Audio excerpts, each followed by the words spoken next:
Welcome to today's webinar. The topic today is generation of wind loads based on CFD in Rwind 2.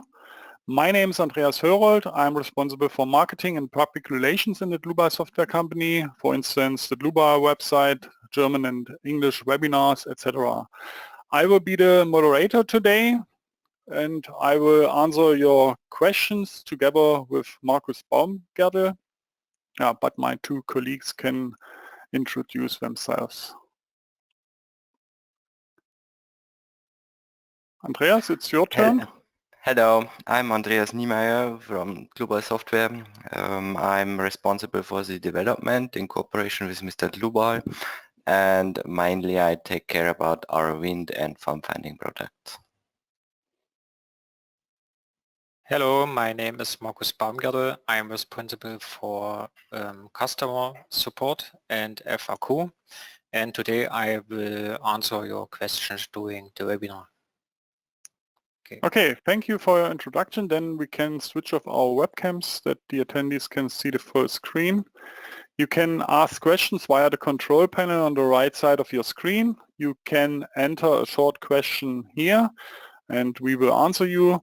If you don't get an answer during the webinar because there are too many, you will get an email after the webinar.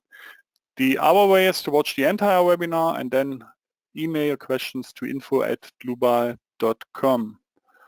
Then with the content, I hand over the screen to Andreas Niemeyer. Just a moment. Okay, Andreas, let's go. Thank you, Andreas. Okay, then I overtake. So we prepared today a webinar for you about Rwind and RFEM 6, our new program generation, and to show you how you can work with these tools in our program. We selected here 4 main points to explain you how this is working together. So generally I want to explain you today how you can specify wind load parameters and wind load cases in RFEM 6. Then how you can move these RFEM models into the numerical wind tunnel and can start the calculation, and how you get back results from this, let's say, CFD calculation in RFEM and can do further statistical and design calculations. And finally, I want to sum up all this stuff, let's say, with calculation methods from, let's say, our wind, numerical wind tunnel, where we offered in the last years only a steady flow calculation, and now we also offer since a few weeks a transient calculation, how this is working, how you can start this, and how you can investigate the resulting results from this calculation method. So, and this brings me now to the point that we can jump into the live demo, maybe as only for imagination. You see in this slide 2 pictures on the right side. What is maybe our model, what we work on today. So you see here a U-shaped roof, a canopy roof, and this is maybe this model where we show everything today. So you have an imagination what is it about. So let's jump in, going to RFEM 6 and load a model. Generally, I like to show you directly how we can set up such a model, but I have only 1 hour for this webinar, so we have to start with a prepared model. So this is my canopy roof here, and I scheduled that we open it in this way, that you see it in this style with, let's say, rendered cross sections, with many supports, with dimensions, and maybe to start with a question, is it needed or not, or what all these supports are doing? And for questions, if it's unclear if this symbol is needed or not, in RFEM 6 we offered many tooltips, or we implemented a lot of tooltips. So only draw your mouse pointer over such elements what are unclear, and you will get a hint what is about. So you see here it's an effective length setting. So it's a visualization for the buckling length input for the design. And this brings me to the point to show what is this model about and what we predefined. So we predefined even here, or RFEM 6 did it already. We had here already design settings for columns, pin support members, for longitudinal members, and for the, let's say, wing members. And you can do a full design if you calculate all. If you don't need these symbols, you deactivate it. So deactivate it and you get what is the point. Our model, you see we have here a circular hollow section as cantilever column, a box section with a big torsional stiffness, and here tapered eye sections with a cap member, eye section also, and with some filling members. What about C sections? And this is our model, what we want to design today.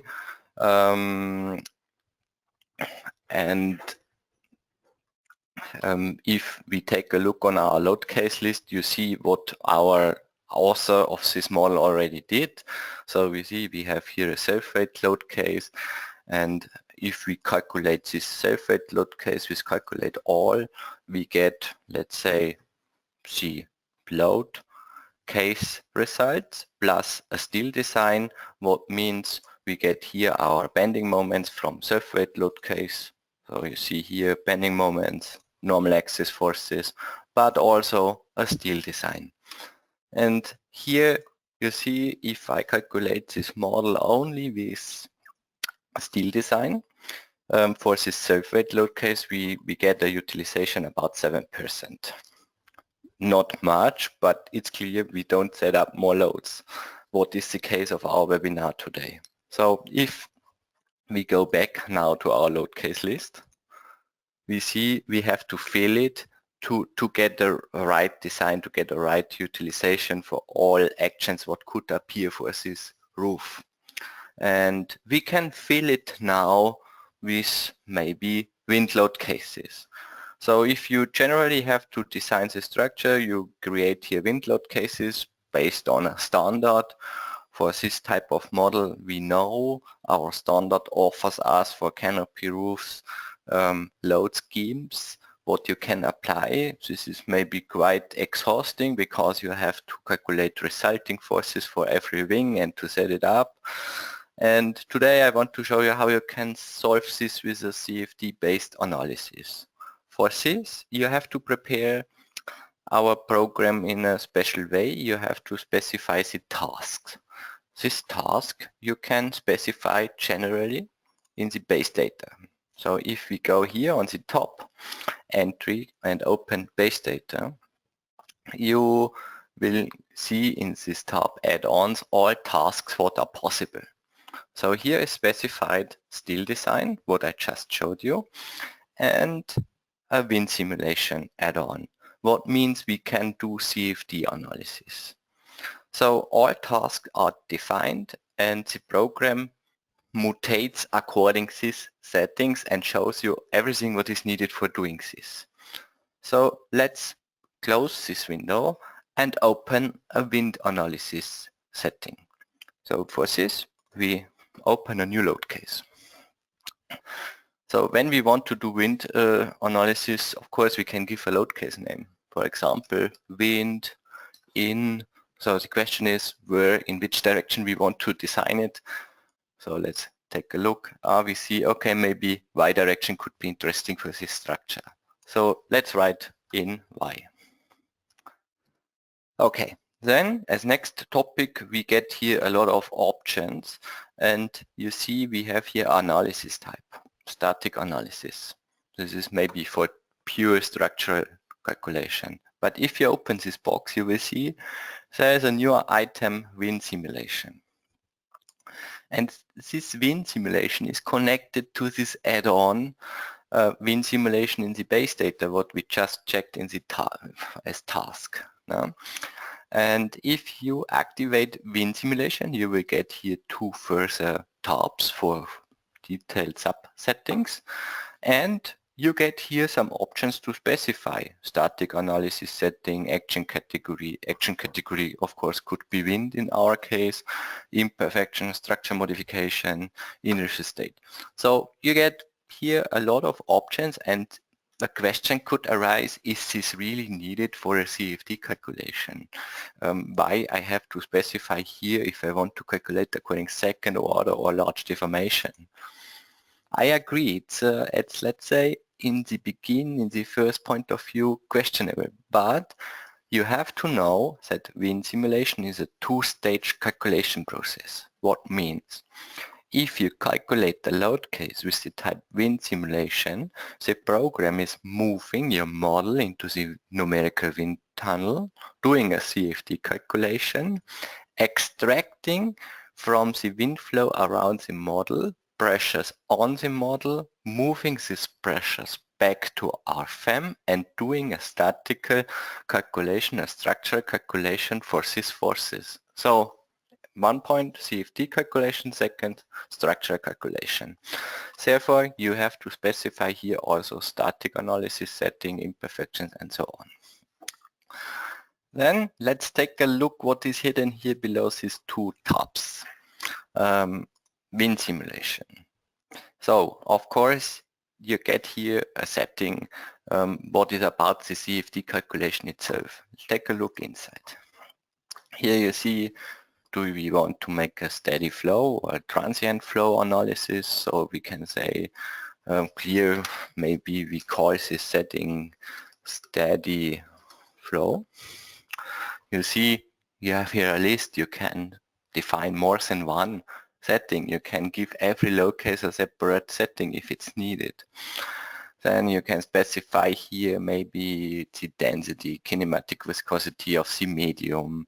You can say if the turbulence should be considered, if the boundary condition of the bottom boundary of the wind tunnel should have a slip boundary, if you want to consider roughness, if you want to have a user-defined dimension setting for the wind tunnel, what was a wish in the past from some users, the mesh sizes. Then you have more sub-settings about the steady flow itself, how many iterations, about the turbulence model, about the accuracy, how big the residual pressure should be, and some advanced settings. So here you specify all calculation parameters for the CFD calculation and can give, let's say, the setting a name. Then we specified how the calculation should be done, but the question is with what the calculation should be done. We know CFD calculation is something like a numerical wind tunnel, and we have to give the program the feedback what he should send into the wind tunnel. Of course wind, but with which speed. And here you get an option to set a wind profile as boundary condition for the wind tunnel. And if we check this data, you will see you have here 2 options. You can, let's say, pragmatically define this wind speed and turbulence diagram by giving table values manually, or you can create this wind speed diagram based on a standard input. So we know all countries have some standards for describing the wind loads on specific sites. There are existing wind zones or whatever, and according to this data you can create such wind speed diagrams. We coupled this, let's say, information of the standards with a map. So you can also click the place on the map. So maybe let's create or simulate our model in the garden of our boss. So let's search the place of our company here and zoom in, and let's say, okay, we place this model here, and overtakes the site-specific data with geo-coordinates, with address, with altitude. So you can say if the turbulence should be constant or not, and so on. So you specify the input for the wind tunnel. And with confirming this window, you have overtaken it into this setting. Then the program needs, let's say, finally one last information. We wrote it here in the text. The wind should run into or flow into y direction. It's clear, it's only a stupid text here, but you have to define here the direction of the wind. So it's a clockwise direction about C, and this means 0 degree is in X, so 90 degree is in Y-axis. Now the program knows everything to do such a calculation. Well, it means he knows the calculation properties, he knows the wind speed, he knows the inclination, and here in the last tab he only informs us about the size of the wind tunnel because we selected a model depending automatically defined wind tunnel size detection, let's say. And so here it's only information about the sizes of the wind tunnel. And if we confirm this window, the program will update the load combinatorics and draws us the wind tunnel in the graphics. You see wind tunnel, input wind speed, and here is our structure. So far everything looks nice and we can press the button calculate, of course. But I don't want to do this because we want to speak about wind simulations in our programs and I want to show you what is behind. So let's do this two-step calculation of wind simulations I mentioned manually. In this case, I open the load case 2 again and open the sheet wind simulation, and you see here a hidden button. And this button shows us what will be transferred into the numerical wind tunnel. Let's open this. And you see, here we have, let's say, our wind tunnel with terrain, with model, entrance, with all properties, so steady flow, flow parameters, all calculation parameters, all this stuff is defined here. And yeah, we can start calculation. So I do this, start calculation. This is maybe what is behind. So if you press calculate in RFEM, the program will move this model like this here in the wind tunnel and will press the button calculate. And then the process is running down all these steps, what means he creates a shrink wrapping mesh around this sharp-edged model from RFEM. This is maybe we call this a simplification step, and we do this to make it windproof. What means if you see such things here, this coming from this rough modeling of a structural model, but we don't want that the wind should go inside, so we make it windproof, we bind a foil around. And with this simplified model, what we create from this sharp edge model, we can create a mesh between this simplification and the wind channel sides around the model and can calculate the flow around the structure according to defined calculation parameters. Here a steady flow. You see the process is already running. It's an iterative process and it's ending until he reaches the predefined residual pressure. And after he reached this, he will calculate maybe the pressures on this shrink wrapping mesh around the model to the real structure and prepare us forces for the further structural calculation. So now he finished. You see he just starting the transformation or extrapolation process to the original model, preparing graphics, and now he asked me a question, should I change to RFEM back? of course, we can do this, but we want to take a look inside what happens. So now, and let's take a look on this shrink wrapping mesh, what I mentioned. So this is the model simplification. Yeah, the program makes it windproof by binding a foil around and calculating the wind flow around, let's say, around this model, and creating from this wind flow around pressures, or it's a result of this flow around, and creates from these pressures a pressure skin on this model. And these results will be used in RFEM for calculating the structure itself with the wind loads. But what you see now, and this was my target. Yeah, if we take a look on this member structure, of course we see he binds this foil around, but we see also the wind flow is running through the model. Yeah, you see it can go through the roof, and this is not real. So of course structural engineers create these structures without doing a cover on these structures, but in wind calculations you need a cover that the program knows here is a cover, the wind cannot run through the roof. So and this is the point what I want to show, that if you work with structural calculation models in wind tunnels, you always will suffer this problem that the wind can run through your model even with all tools what the programs are offer.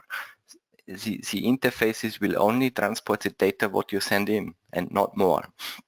So you have to prepare your model for this type of calculations. And here we placed some really powerful features in our new generation to solve this task. So therefore I cancel this calculation, I close the window. This we can close. And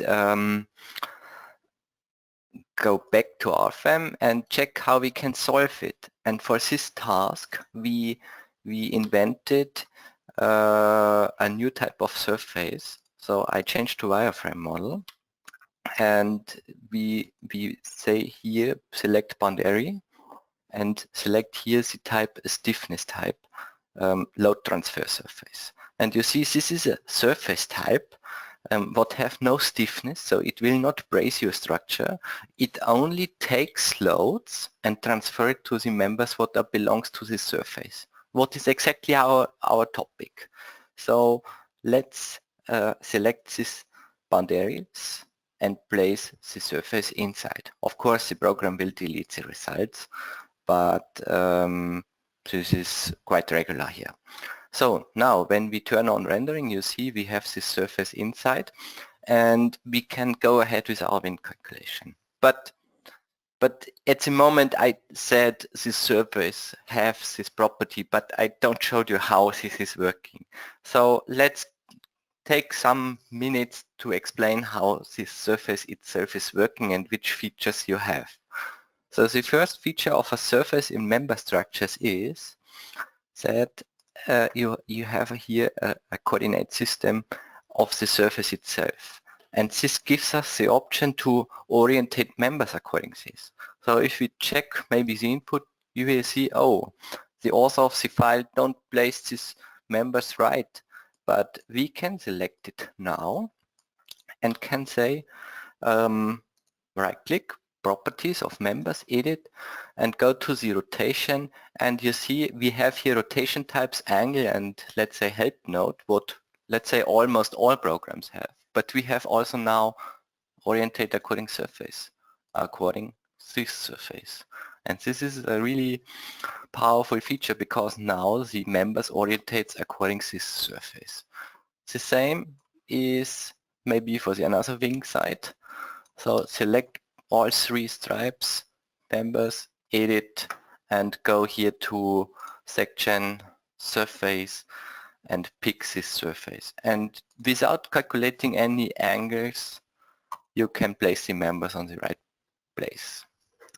Then let's take a look on the power of the surfaces itself. For this, we move this load case 2 to 3 and make here a gap. And we say, okay, we place here, for example, a snow load.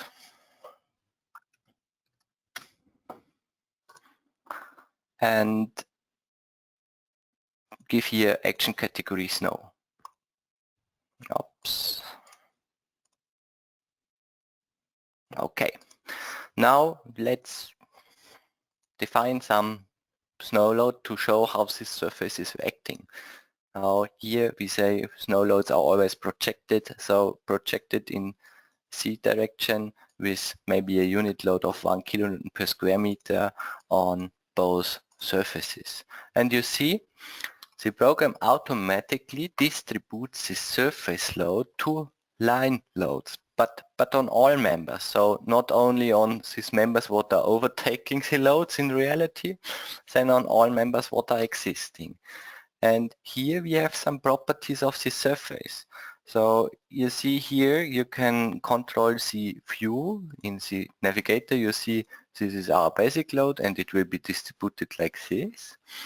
And if you want that the load is only distributed to specific members, for example, we want to distribute it in Y direction, we go here to properties, surface, edit, and say here load transfer, and transfer it only in Y direction, and say also maybe the surface have a weight of 1 kilogram per square meter. And you see the view is changed. Now the program changes the snow load to only to this, let's say, filling members, and the filling members transport the load to the wing members. And even for, let's say, surf weight, you see this 1 kilogram is distributed over the surface. So the load transfer surface can act integral over all load cases. So not only for surf weight and snow, then also for wind. And this is maybe the target. So you can create now wind models which having these surfaces inside. So if you check, you see now we have a surface inside and it looks quite good for our simulation. We have a compromise between wind model and structural model. But if we take a closer look, we will see, the wind tunnel only see everything. So he cannot differ between surface and members. The question is, what is now the point? Generally, the wind will maybe act on the surface and then the surface gives the loads further to the members. How can we give the wind tunnels this information? And here our team also invented a new feature, or let's say it prepared it. I close this application again. I don't want to save. And jump in, and for this we have to open the mesh settings. You see in the mesh settings we have here a further tab, wind simulation. This tab rules everything what is transferred to the wind tunnel. It checks maybe the size of mesh, of the shrink wrapping mesh. It rules maybe the mesh near the cross section, if the sections are meshed correctly or maybe quite rough. And here we have a function if maybe which elements will be moved to the wind tunnel. In this case is checked all active elements. So this means if we say please move only this column, and this column and these two surfaces, if we make this only visible, then and start the wind process, then only this model will be analyzed. And this is exactly what we want in this case. So if I start maybe here now the calculation, run analysis, maybe now from RFEM that you see the difference. Here you see maybe two calculation processes. This is a two-stage calculation. At first he doing the CFD calculation, and in the second part the static calculation. Always what you select you will see in these information windows. Of course, because we changed the elements with the surface and members, you have to do the shrink wrapping meshing again, and also the CFD flow again. And after he gets this, he does the static calculation. And maybe to make it more comfortable to you, we transfer even the in-time calculation information, something like this convergence diagram, what is a pure information from the Rwind program. We transfer it through our programs that you see also the reaction of the calculation directly in our program, or thought it's two independent programs. And this helps always to understand, oh, do I work with the right model, or is there a convergence issue? I have to stop calculation, whatever. Yeah, so everything is possible here. Generally, what is important to know, if you're doing calculations with Rwind, it's possible to cancel these calculations and the intermediate results remains. So this is especially interesting for calculations which takes longer time. So you don't have to wait maybe until the final residue is given. You can stop it before. But now we define such a rough mesh to have a short calculation time that we get directly results. And you see here the program ends up with a, let's say here, deflection of everything with forces in the members. So this is the static structure calculation. But let's make a short check if he worked with the right model. Open maybe the internal information, and you see, okay, the program calculated here the structure only with the surfaces and the members, and you see we have here our suction on the top, our pressure on the bottom, and the netto pressure will overtaken to RFEM, and the wind flow is now not through the roof then, on the side, on the upper and lower side. So now when we're using these results in RFEM, you see that we get these forces here.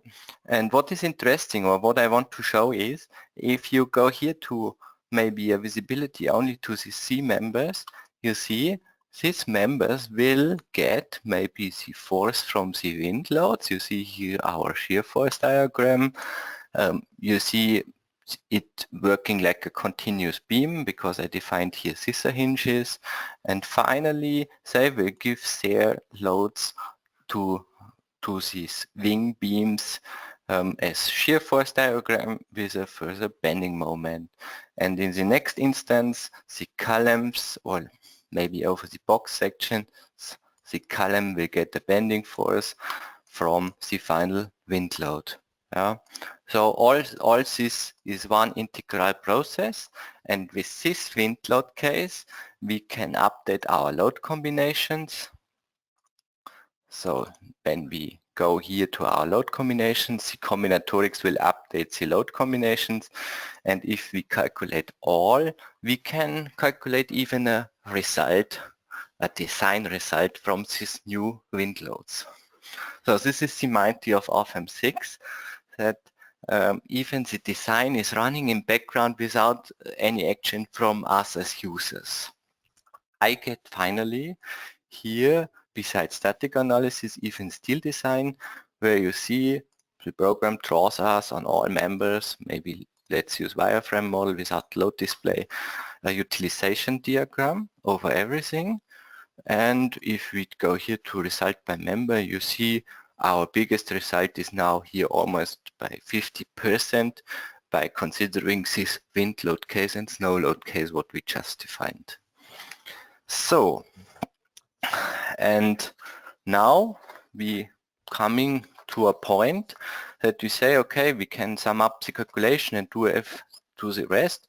But if we talk about canopies, we always talk also about how much wind can flow below the roof. Sometimes there is maybe a shading or whatever.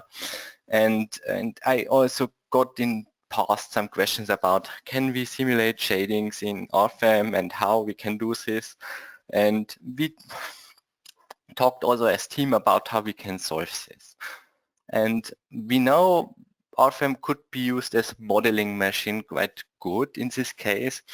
And we go into this direction. So if we have, for example, here shading inside, we can use RFEM for it. So let's copy these 2 points here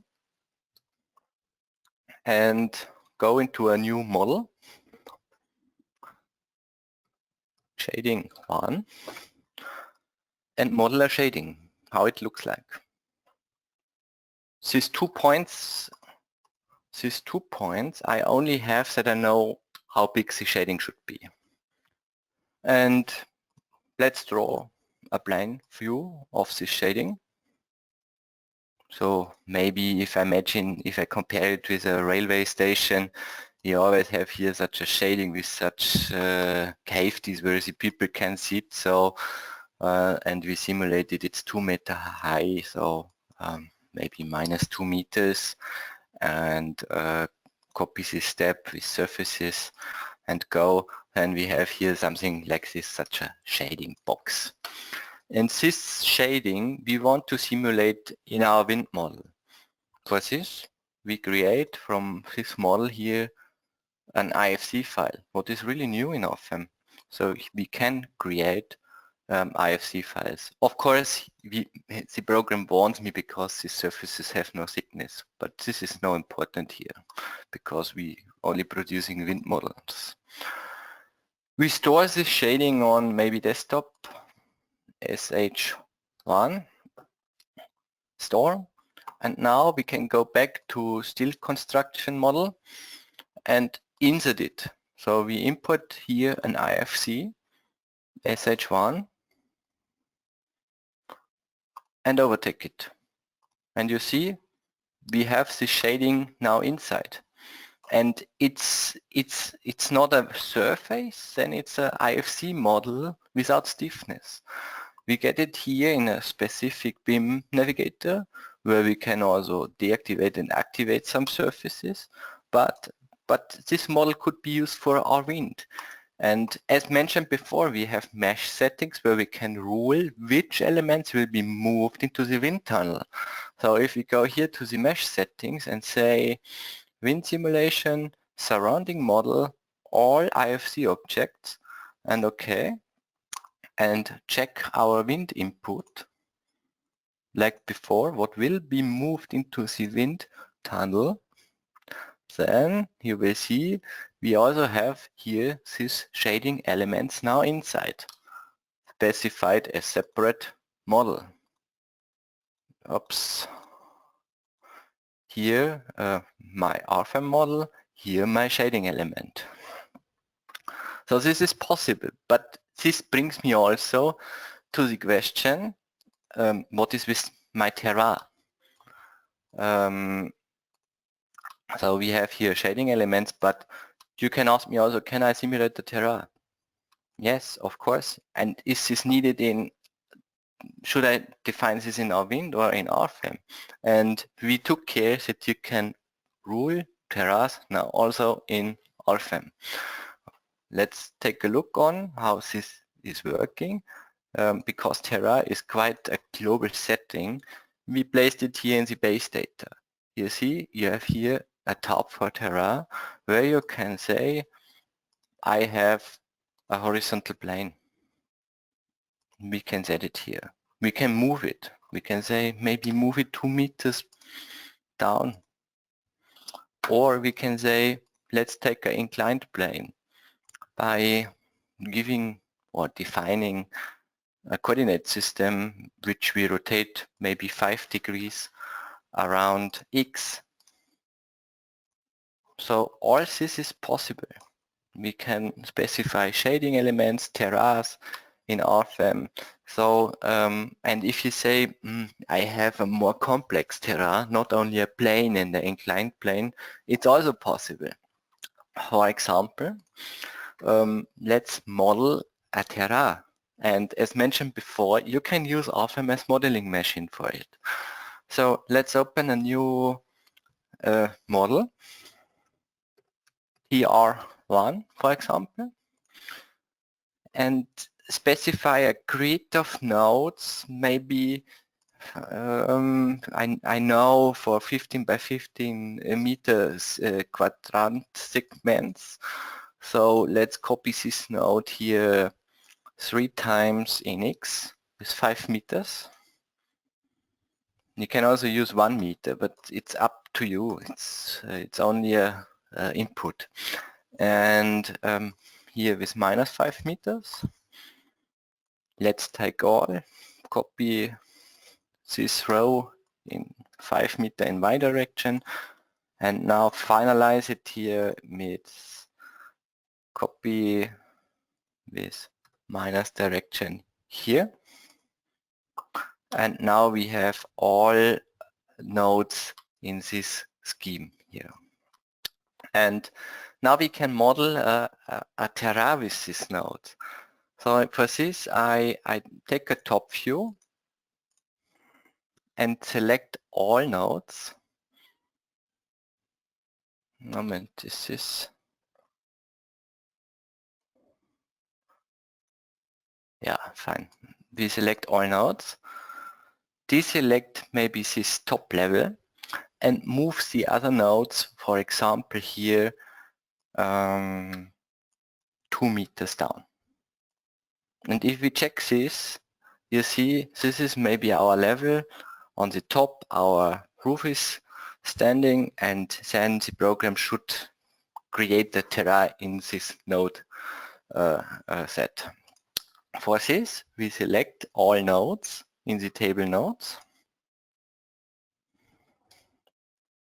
Control C, go back to our model and go back to base data, terrain, and say here, table. Here we have this basic terrain dimensions, how big it is, and here we have a table, and we control U, and we get all properties in, and you see we can also model other terrains, and you can organize it in RFEM.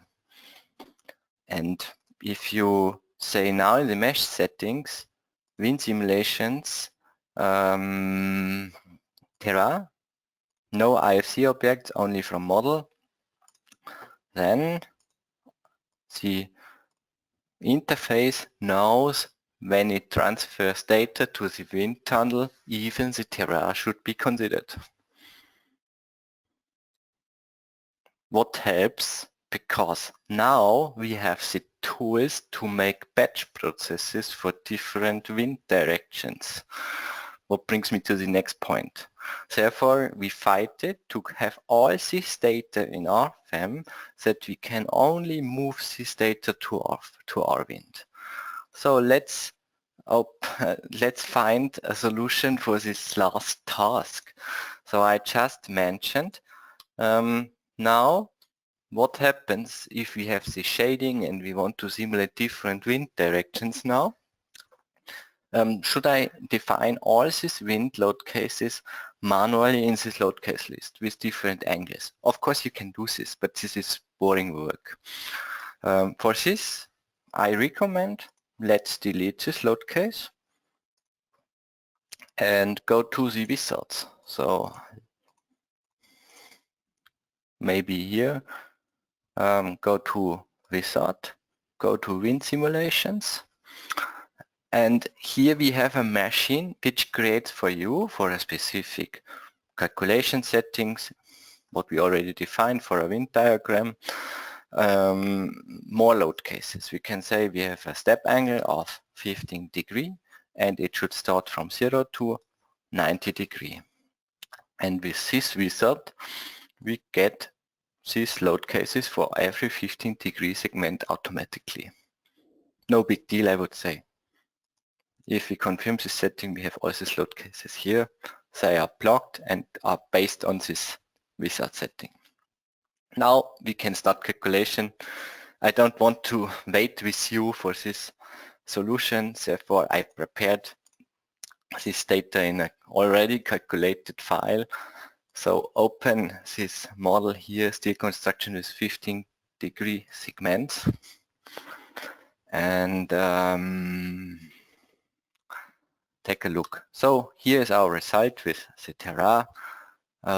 You see we have here static analysis settings with forces already, and if we take a look here on these load cases, you see if we take a top view how the wind tunnel is running around the model. Yeah, quite impressive, I would say. And for every load case we get the CFD forces for further design. And if we, let's say, go now into a calculation all step or calculate steel design, then the program updates the design. Of course, let's say, if you check load combinations, you see the program is checking maybe with snow as leading, then with wind as main force, and with wind as leading. All situations will be combined together and results finally in a steel design result by nearly 83%, where you get from our tool not only a figure, then you get the result for every member separately, the result. And if you are interested maybe which leads to the biggest result, you see CO21 is governing here, and here maybe this check gives you this utilization. So this to this main connection, which ends up in the case that you see how you can specify wind situations, how you can create wind load cases in RFEM 6, how you can move data into the wind tunnel and get results back for further structural calculation. And I have now 1 point left, what is about calculation options of the wind tunnel itself. And as mentioned before in the introduction, we have now let's say we worked since the introduction of Rwind with a steady flow simulation type. What gives us the average time solution? We extended it now with the pro level of Rwind, that you can also calculate the transient flow analysis. Here in the interface for RFEM, you can change the setting or create a new one, and all, let's say, wind load cases will update it with this calculation setting. Of course, no big deal. But the question is now how this is looking like in Rwind itself and what we get as difference. Before you saw when we checked our wind results, you get always for one time step or for this average time step one solution as time average. And now we calculate also results over time. And this is looking like this. For this I open a Rwind model.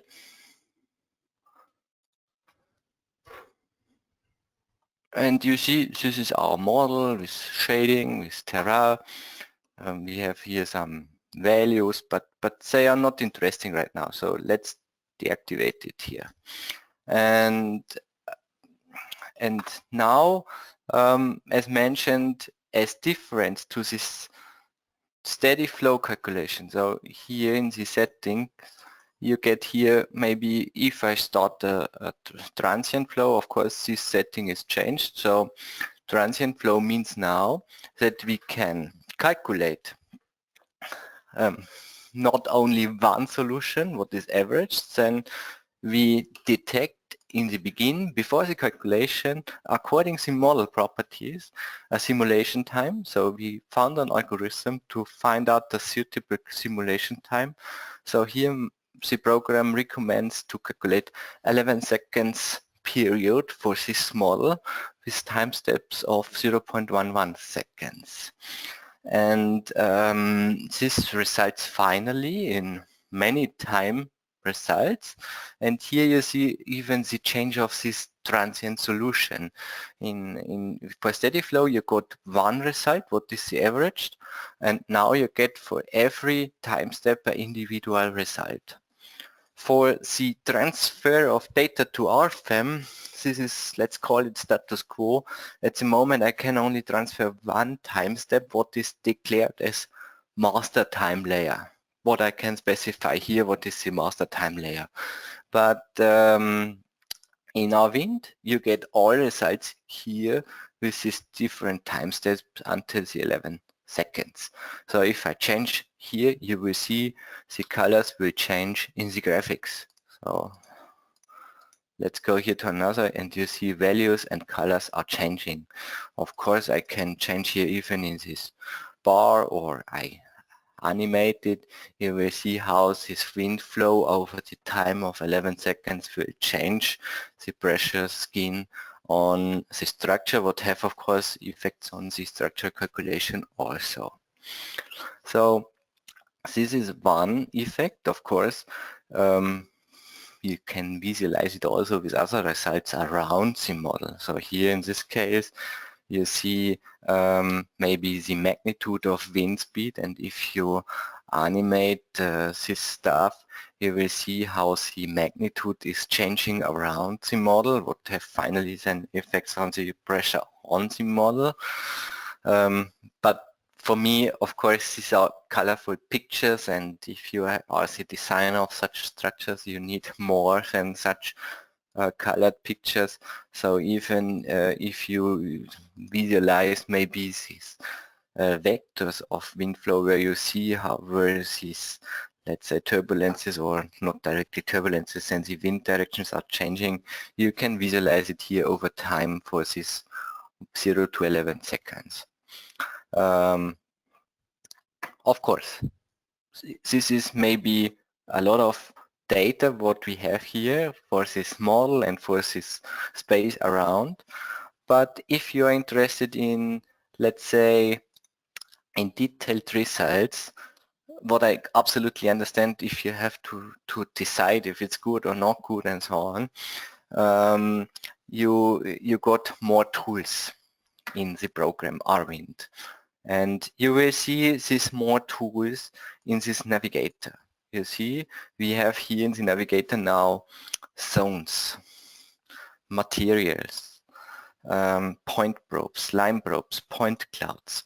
All these tools helps you to investigate the data. And let's start from top to bottom. So what you can do with zones. You see, I predefined here already 3 zones, and maybe you saw also here a zone display mode. And you see my cursor selects now elements or model or terra and writes directly which zone, and you see this is zone 2, zone 1, zone 1 is wing 1, in this dark blue, this green is wing 2, and 3 is columns. What I have here predefined. All others is zone 0. Of course we can create here new zones, so this could be a list what is longer and assign these elements to it. But what is the goal of it? And the goal of it is that after you defined these zones, you can visualize only this one zone or the other zone. You can do this with results. So if you maybe say, show me the pressures on the model, you see maybe only the pressures on the zone 1, zone 2, or both. You can do this for the surface result or also for drag forces. So you see here the drag force only of this zone, drag force of the other zone. So even this is possible.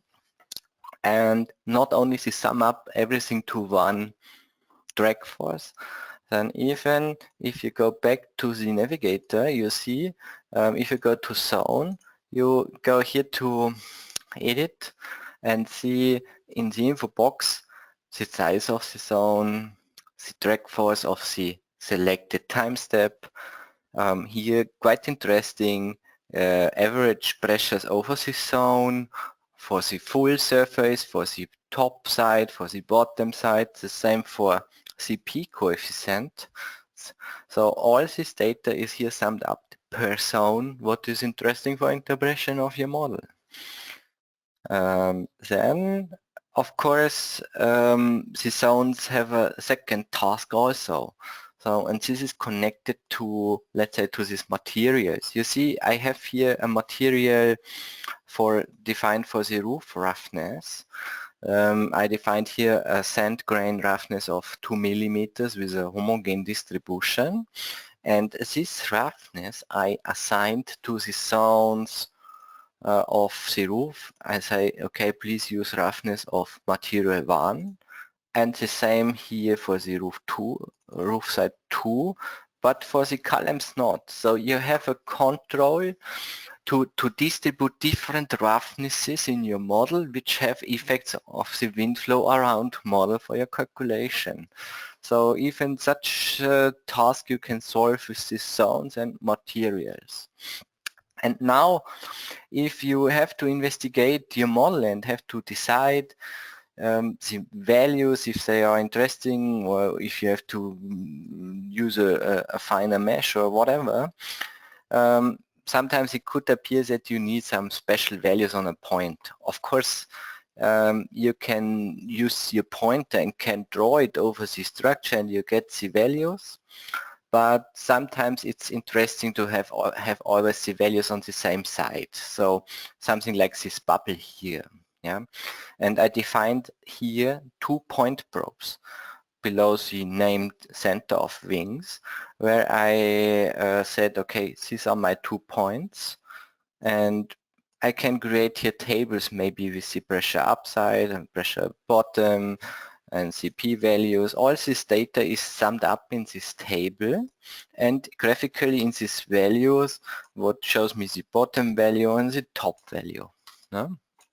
But, and of course you can create more of them. You can say, let's create a new probe and set it graphically. Maybe here and here, or on a specific place, and you say with a cut plane, that you say maybe use a cut plane here with on 1 meter, and you want to get here values on a specific line. It's also possible, and you get these values here as point probes documented, and you have all these values here again with values for the specific time step. This is interesting for steady flow analysis. If you have a transient flow analysis, then these values can change over time, and this cries for a diagram. So here, use this button for diagrams, and you can open it. I call it diagram machine. You have always here on x-axis maybe the time layer from 0 to 11 seconds. You can say here what you want to visualize. On one time, of course, the drag forces, maybe the full resultant, or only an X component, Y component, or Z component. And you can say for what? For maybe whole model, for wing 1, wing 2, for columns. You can select what you want for which quantity. This is only for drag forces, but also for these point probes, what we just defined. Maybe for this point probe 1 on front for center of wings, and the same for front center of wings on the back side. So you can visualize, or you can create your own diagram by selecting all these point probes over time. It's possible. Yeah, and then you have an idea how these values are changing over time for which quantity you select, for example, for this CP value or for pressure. And of course, you can export all this data into Excel. Yeah. So this is maybe for nodal values. If you say, this idea is having values on one line is not bad, of course, we created here also paths. or we call it line probes. In this case, I defined a center line probe according to this path, which gives you a diagram over the length of the path for this selected time step for the top and bottom layer of the surface, pressure or the p-value. Then you can see here you have positive and negative pressure, how it's changing. If you're interested over time for 0 to 11 seconds, you can also activate here all time layers, what means you get a spectra from which to which values it's changing. Quite interesting what maybe the time effect is bringing. And here you can investigate it. So suction effect have a bigger spectrum than maybe pressure. So if you want to create your own paths, it's also possible. So create here new line probes should be created here with this function here, graph along line probe. And you can use this maybe cutting planes. You can draw it where you need it and draw your path and finish. Then you get it. So this is maybe the investigation on a line. And now we come to one of the last features of Rwind, maybe this point clouds. For what we need point clouds. Here I want to offer it or explain it with streamlines. So if you check the wind flow around the model, you have here streamline settings and you can say, maybe please check me according such a rectangle and maybe apply this and show me wind flow for this following points, or for this segment apply, you can change it like you need it, and can follow all these points. But sometimes it happens that you say I need maybe streamlines for a segment, for a rectangle, and maybe on one side apply, and now you say, what happens on the other side? Could also appear. And for this, we introduced point clouds, for example. Here you can make a new point cloud and say, okay, this is, for example, here for the one side. Okay. And then you make a new point cloud graphically, which we move to the another side. Zack, on this side here. Okay. And now you can give the streamline settings the job to show it on point clouds 1, 2, and you get it on both sides. Possible, no? So it's open to you what you create. You can create every step from this multi-dimensional result from Rwind and can create for your user quite nice pictures or animations to show how this is acting in the wind flow. And now to my last point, what I want to show you today. So if you have to deal with all this data and you want to document it and to process it somewhere else, I got in the past always the question, can I store it in a table or a text file or whatever? And let's say I always said, okay, you can use the data behind because we store it in a ParaView format. This ParaView format is an open source format and fits quite well for these numerical results. Meanwhile, we offered this also in our RFEM, so you can also export here ParaView files into also all results in ParaView format. But in Rwind, you have here such an export in ParaView format, and then you can use it by yourself. To give you a first view, what is this? Let's open ParaView. It's, like mentioned, an open source program, what you can download. And this is, let's say, visualization environment.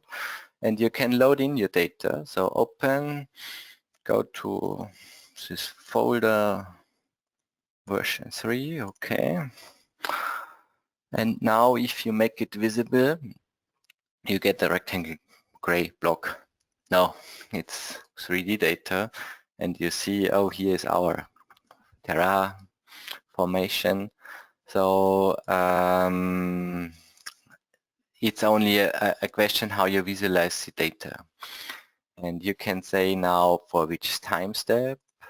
You can say, do you want which result, for example, pressure, and in which type, for example, in points, in outlines, feature edges, whatever.